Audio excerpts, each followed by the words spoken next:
마태복음 16장 16절에서 베드로가 고백합니다. 주는 그리스도시요 살아계신 하나님의 아들이십니다. 예수님께서 그 말씀을 들으시고 18절에서 내 반석 위에, 그의 그 믿음의 고백이죠. 그 고백 위에 내 교회를 세우겠다 말씀하셨고, 그 말씀하신 대로 오순절 마가의 다락방 이후 초대교회가 세워졌고 지금까지 교회가 확장되어 왔습니다. 여러분, 교회가 무엇입니까? 교회 하면 여러분들 무엇이 떠오르나요? 아름다운 건물, 웅장한 건물이 교회일까요? 이 탁월한 설교가, 탁월한 목사가 교회일까요? 교회를 구성하는 것, 찬양될까요? 웅장한, 지금은 천주교 쪽으로 넘어갔는데, 그 수종교회, 크리스탈 처치라고 하죠. 그 2층 쪽에 보면 거기 성가대 좌석이 있는데, 예배 때 보면은 그 수백 명의 사람들이 찬양을 착 하는, 또 그걸 듣기 위해서 교회를 가는 사람들이 있어요. 또 교회하면 프로그램을 생각합니다. 각종 프로그램들. 아버지 학교, 어머니 학교, 아기 학교, 기도학교, 또 요즘은 또 코칭까지 들어오고, 드림스쿨, 다양한 그 프로그램들을 우리는 또 교회라고 생각을 합니다. 어떤 선교를 생각하기도 하고, 또 이웃을 위한 어떤 봉사를 생각하기도 하고,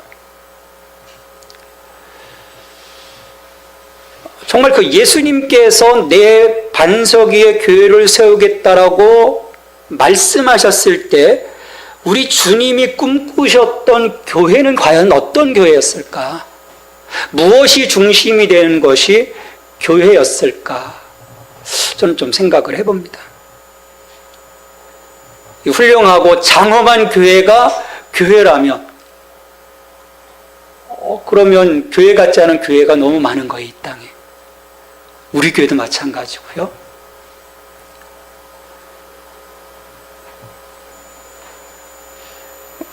우리 그 교단 안에서도 보면요, 행정적으로 좀 사실은 성서적이지 못한 게 있어요. 그 세례교인 몇 명 이상이지 아닌, 15명이죠. 세례교인 15명 이상이지 않은 교회는요, 행정적으로 교회라고 하지 않습니다. 뭐라고 하는지 아세요? 기도처라고 해요. 근데 마태복음 18장 20절에서 우리 예수님이 말씀하셨어요. 두세 사람이 내 이름으로 모인 곳에는 내가 그들 속에 함께 하겠다 말씀하셨거든요. 두세 사람이 모이는 곳에. 어떤 많은 사람들이 모여야 교회가 아니고, 정말 적은 무리라도 예수 그리스도의 이름으로 모였을 때 그곳이 바로 교회라는 곳입니다.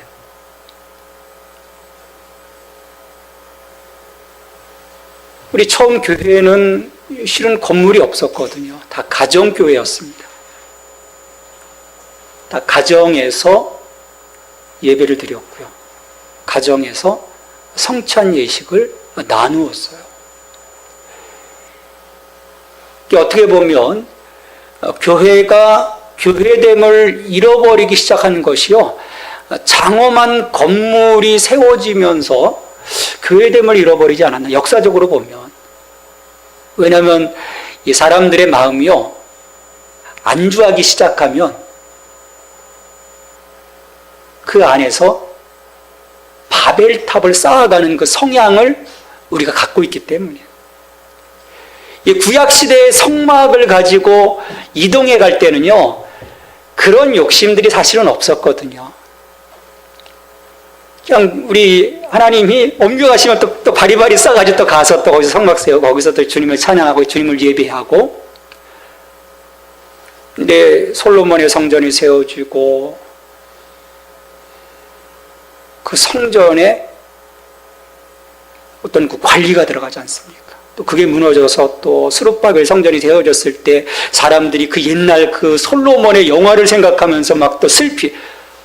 하나님은 그런 것에 연연하시는 분이 아닌데 우리 인간들이 그러는 거죠. 또 헤롯도 사람들의 그 유대인들의 환심을 살려고 헤롯 대성전을 짓습니다. 하지만 그게 교회가 아닌 거예요. 교회는 뭘까요? 진정 교회는요, 사람이 교회인 것입니다. 사람이 교회인 거예요. 예수 그리스도 안에서 구원받은 그 사람들, 복음이신 예수 그리스도 때문에 죄와 사망의 권세에서 해방되어지고 성령 안에서 결코 정죄함이 없는 삶을 살아가는 자들, 하나님 앞에 거룩한 산제물로 자기를 드리기를 결단하고 하나님 나라를 살아가는 그 사람들이 바로 교회라는 것입니다.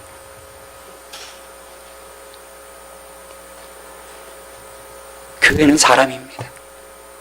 사람이 교회입니다. 그러니까 복음 안에서 살아가는 사람들이 서로 용납하고 서로 받아주고 서로 사랑하며 하나님 나라를 살아가는 거예요. 그리고 그들을 통해서 하나님의 나라가 확장되어져 가는 것입니다. 그게 바로 교회인 것이죠. 그러니까 교회의 진정한 모습을 회복한다면요, 저는 그런 마음이 있어요. 야, 세상이 정말 달라지겠구나. 왜 이 세상이 달라지지 않을까? 왜 이 세상이 정말 험악해져 갈까? 청교도의 신앙으로 세워진 저 미국이 왜 저렇게 인종 간에 끊임없는 갈등이 이어지고 있을까? 교회의 본질을 교회 역사 속에서요, 스스로 왜곡했기 때문입니다.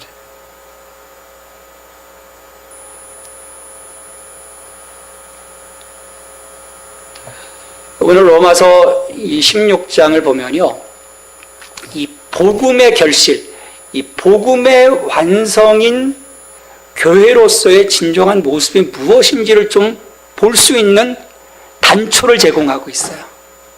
완벽하게 볼 수는 없지만 왜 이 16장에 이 사람들에 대해서 문안하고 있는데 이게 무슨 의미일까라고 사람들이 쉽게 이것을 버릴 수도 있는데요, 이 속에 이 복음의 완성, 복음의 결실인 교회가 무엇인지, 교회 생활이 무엇인지를 우리들에게 제공을 합니다. 이 성서학자들 가운데서도요, 이 16장 이 문안하는 이 부분을 이거 로마서에 보내는 게 아니다라고 쉽게 얘기하는 사람들이 있어요.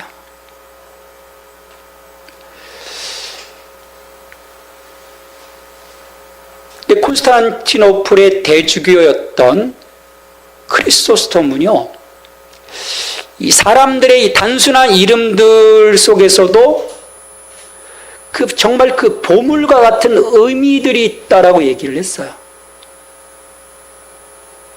이름 속에서 우리는 교회가 정말 사람이구나, 사람이 교회이구나, 그 부분을 우리는 볼 수 있어야 할 것입니다. 로마 교회를 보면요, 이 이름들 속에서 드러나는 이 모습을 보면 굉장히 다양한 사람들의 연합 공동체임을 보게 돼요. 자, 1절부터 16절까지 몇 명의 이름이 나오는지 혹시 아시나요? 신약성경을 딱 생각하면 돼요. 신약성경 27명입니다. 저는 이거 좀 의미가 있다. 신약성경 27권인데 여기 나오는 인원이 27명이에요. 이게 좀 뭔가 의미가 있는 것이 아닌가 좀 막 그렇게 묵상하면 생각을 해봤는데, 27명의 면면을 보면은 유대인도 있습니다. 그 다음에 헬라인도 있고 또 로마인도 있어요. 이 다양한 인종이 지금 이 로마 교회 안에 예수 그리스도라고 하는 한 이름으로 모여 있는 것입니다. 여러분, 이 유대인의 실패가 뭔지 아십니까? 딱 나눈 것입니다. 우린 유대인, 선민, 이방인, 개. 아직도 이것을 그들은 허물어뜨리고 있지 못합니다. 언젠가 주께서 허물어 주시겠죠. 그러면 이제 돌아오는 것이죠. 그러니까 유대인과 로마인과 헬라인이 모여있는 교회입니다. 또 보면 자유인과 노예들. 그 당시 로마라고 하는 그 도시를 보면 대부분의 사람들이 노예입니다. 각지에서 잡혀온 노예들. 로마 시민들이 있지만 대부분의 많은 사람들이 노예였던 것이죠. 그러니까 교회 안에도 자연스럽게 노예 출신들이 들어오게 돼요. 그러니까 자유인도 있고 노예도 있고.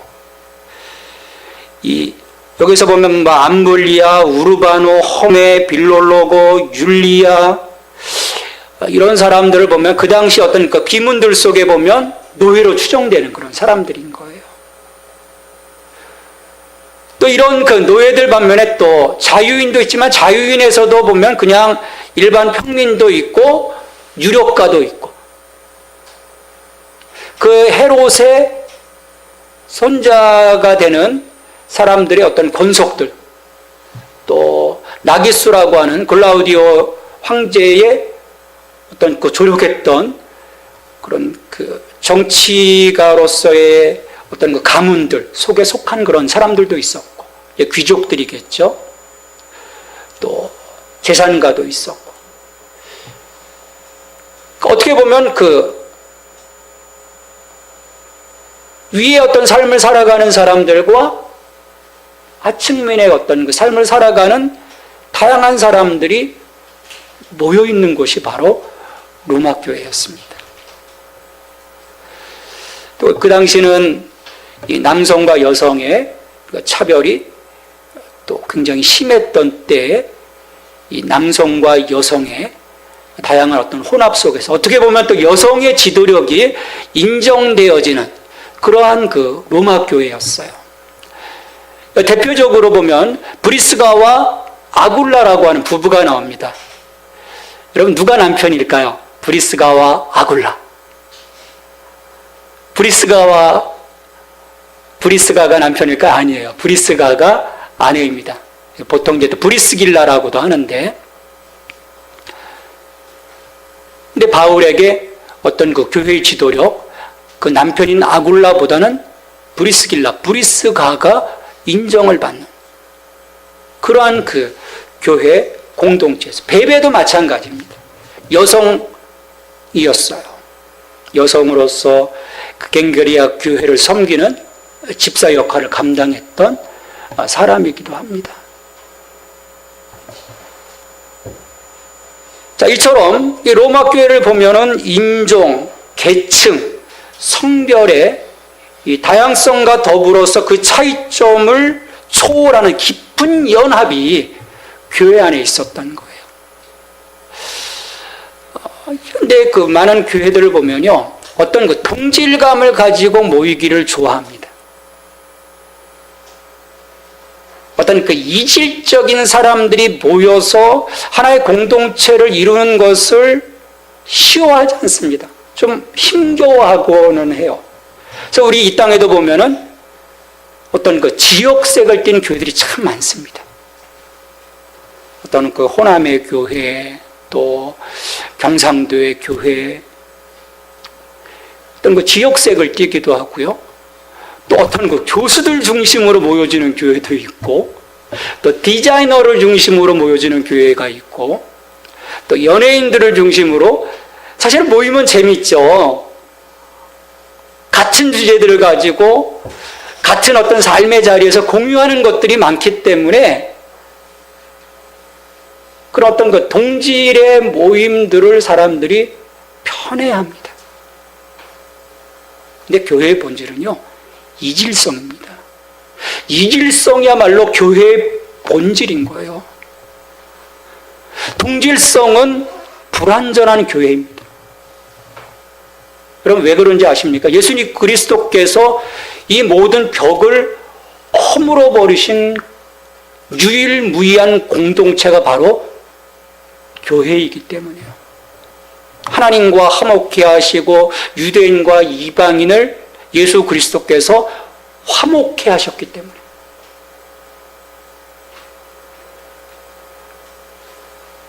아직 우리 교회가 작은 교회이지만요, 우리 교회 안에는 다양한 사람들이 모여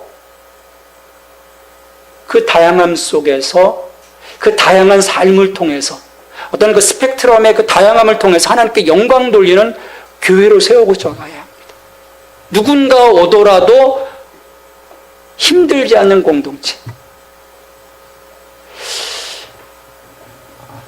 신앙생활에 오래된 사람이 있는 반면에, 어떤 첫 열매가 있는 반면에, 정말 아직 예수라는 이름 그 두 글자만을 아는 그 초신자가 함께 신앙 안에서 공존할 수 있는 교회. 그러니까 복음이신 예수 그리스도 안에서 오직 믿음과 오직 은혜로 구원받고 정말 예수님 때문에 기뻐할 수 있는, 예수님 때문에 감사할 수 있는 그런 그 교회로 우리가 세워져 가야 하는 것이죠. 거기에서 위로가 있고, 거기에서 감사가 있고, 거기에서 우리는 소망을 갖게 되는 것입니다.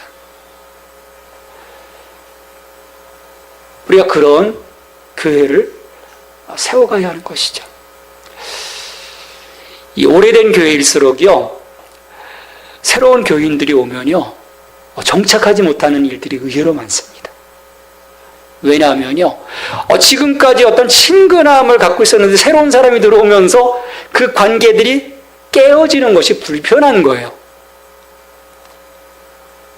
그래서 오래된 교회가 보면 딱 500명이다. 제가 전에 있던 교회도 딱 보면은 한 300명이 모이는 교회였었는데, 제가 교육전사에 있었을 때 100년이 된 교회였었는데 그대로 가는 거예요.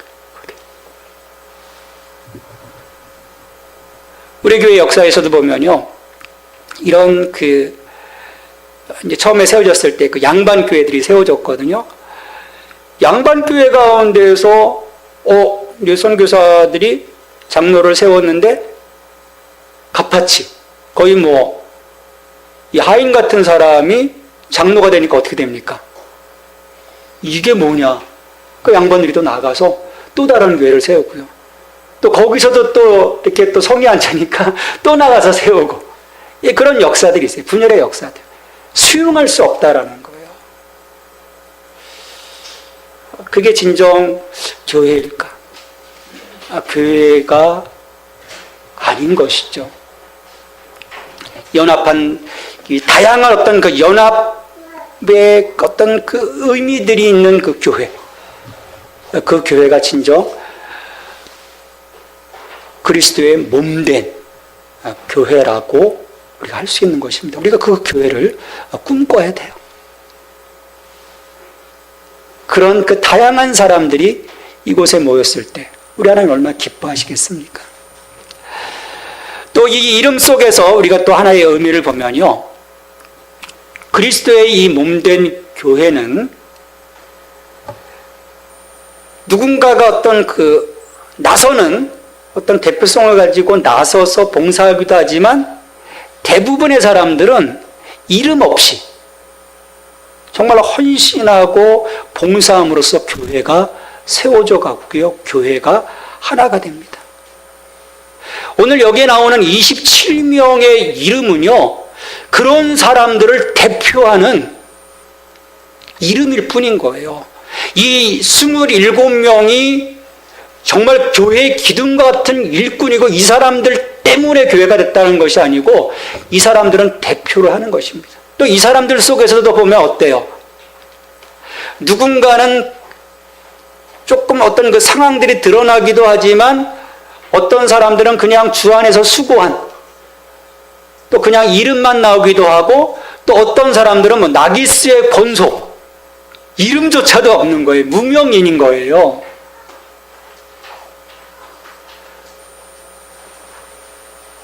누군가는 이 베베와 같은 사람은 사람들을 보호하는, 돈이 있는 거죠.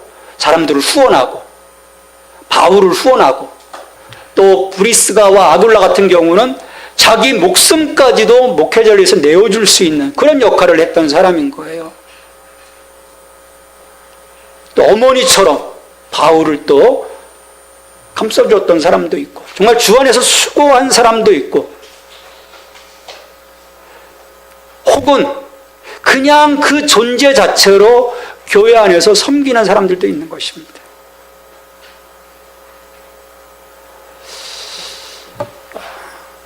이 교육자의 생활을 하면서 늘 그 사람들로부터 들었던 불평이 뭔지 아세요? 왜 일하는 사람만 일합니까? 그분들은요, 아직 교회를 모르는 거예요. 왜 나만 일합니까?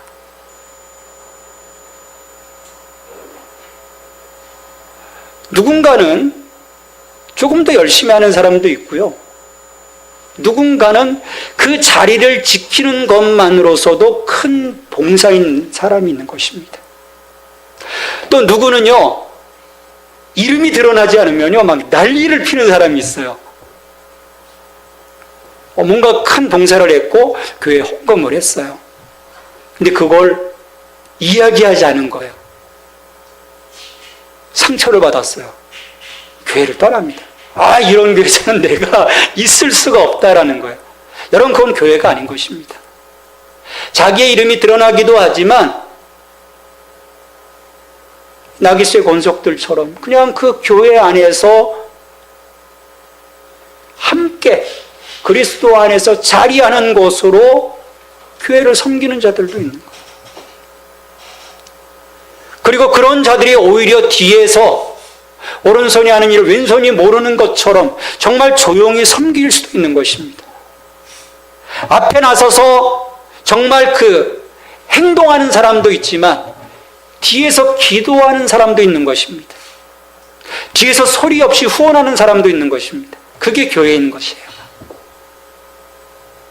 아직 우리 교회는 작은 교회니까 다 드러나지만, 그러나 교회를 세워주실 때 우리는 그 생각을 갖고 있어야 돼요. 교회가 무엇인지. 내가 드러나는 것은 벌써 이미 그건 교회가 아닌 것입니다. 우리는 나의 섬김을 통해서 그리스도가 드러나고 하나님의 영광이 드러나는 것, 그게 바로 교회인 것이에요. 이 땅에서 우리의 영광을 다 받아버리면요, 하나님 나라에서의 영광이 없다라고 우리 주님이 이미 말씀하셨지 않습니까?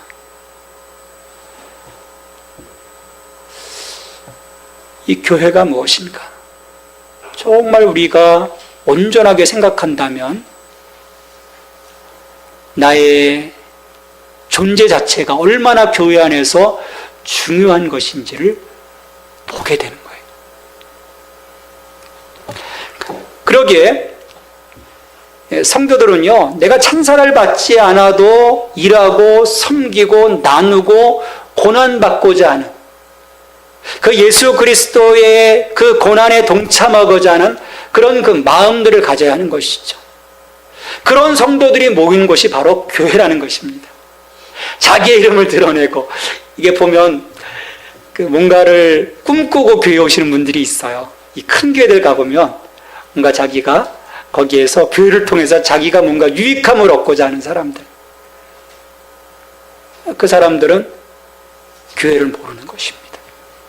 그냥 하나의 사회의 공동체처럼 생각하는 것이죠. 자, 이처럼 교회, 로마 교회는요, 그 다양함 속에서도 오직 복음이신 예수 그리스도라고 하는 그 공유된 그 마음을 가지고 하나가 되어진 교회이고, 또 이름 없이 밑도 없이 섬기는 그런 그 사람들을 통해서 교회가 하나로 묶어지는 것입니다. 그리고 마지막 세 번째로 16절 말씀해 보면 사도 바울이 말씀하죠. 너희가 거룩하게 입맞춤으로 서로 문안하라. 거룩하게 입맞춤으로 서로 문안하라. 이 동방의 그 인사 형식입니다. 상대방의 뺨에 간단하게 입맞춤을 하는 것입니다. 여러분 생각을 해보세요. 이 귀족부터 시작해서 노예까지 다양한 사람들이 모여있는 교회예요. 저는 요즘 우리 교회 요즘 우리 현대교회를 생각을 해보면서 이 생각을 봤어요. 야, 정말 그 핏가번쩍하게 딱 명품을 딱 두른 사람이 행색이 남노한 노동자가 왔을 때 가서 과연 품어주는 모습이 우리 교회 안에 있을까? 솔직히 저는 못 봤어요. 이런 사람들 자체가 교회 안에 유력한 사람들을 그냥 슥 피해가요. 아예 본당에도 안 들어가려고 합니다. 지하에 가서 그냥 비디오 방에서 예배드리고 그냥 싹 가버리는 경우들이 허다합니다. 이 16절 말씀에 보면 서로 거룩함으로 입맞추라고 했는데, 이것은요 서로 용납하고 서로 받아주고 서로 사랑하고 서로 존중하는 것, 그래서 그 사랑함이 그 행동으로 드러나지 않고서는요 있을 수 없는 일인 거예요. 물론 오늘 이 한국교회에서 서로 입맞춤하라 그래서 정말 입맞춤하다 보면 큰일 나겠죠. 난리 나겠죠. 탁 하려고 했는데 이게 감당이 안 될 거예요. 이걸 그대로 적용하려고 하면 또 무리가 될 것이지만, 여기서의 말씀의 의미가 뭘까? 서로 존중하고 서로 용납하고. 딱 들어왔는데 우리 12장 13장에서 서로 용납하고 받아주라고 할 때 원수까지 받아주라, 사랑하라고 했는데 지난주 저 싸웠던 집사가 들어온단 말이에요. 안아줄 수 있겠습니까? 칙 하고 돌아져 가버리겠죠. 그러지 말라는 것입니다. 그건 교회가 아니라는 거예요. 서로 용납하고 서로 섬기고 서로 존중하고 사랑을 행동으로 나타날 수 있는 그 성숙함이 교회 안에 자리 잡아야 한다는 것입니다. 왜? 교회는 그 중심이 사람이기 때문입니다. 사람을 잃으면 교회가 어떻게 건강한 모습으로 설 수 있겠습니까? 한 지체가 잘라져 나가면 그 몸 자체가 고통을 받게 되는 것이 바로 교회이기 때문입니다. 이처럼 이 복음이신 주님 안에서 새로운 생을 살아가는 한 사람 한 사람이 모여 교회가 되는 것입니다. 그리고 이 교회가 세상 가운데 나가 빛과 소금이 되어지는 것이고요. 그리고 이 교회를 통해서 이 세상 가운데 그리스도가 충만케 되어지는 것입니다. 하나님의 나라가 이 땅 가운데 이루어지게 되는 것이죠. 이처럼 사람이 중심이 되어지는 이 교회, 사람이 교회인 이 교회, 이것을 우리가 꿈꾸며 나아갈 때 우리 예수생명교회가 정말 하나님 기뻐하시는 교회로 자리매김할 것입니다. 물론 이 교회를 사탄은요, 어떻게든 이런 교회로 커가는 것을 방해할 것입니다. 막고자 할 거예요. 그게 이제 17절 이하에서 사도 바울이 경고하고 있는 것이죠. 이 말씀은 우리 다음 주에 또 나누도록 하겠습니다. 사람이 교회인 교회, 이 교회를 꿈꿀 때 정말 그 아름다운 교회를 통해서 이 땅 가운데 하나님의 나라가 온전하게 이루어질 줄 믿습니다. 하나님 감사합니다. 예수생명교회를 세워주시고 이 교회를 통해서 영광 받아주시니 감사를 드립니다. 아직 작은 교회입니다.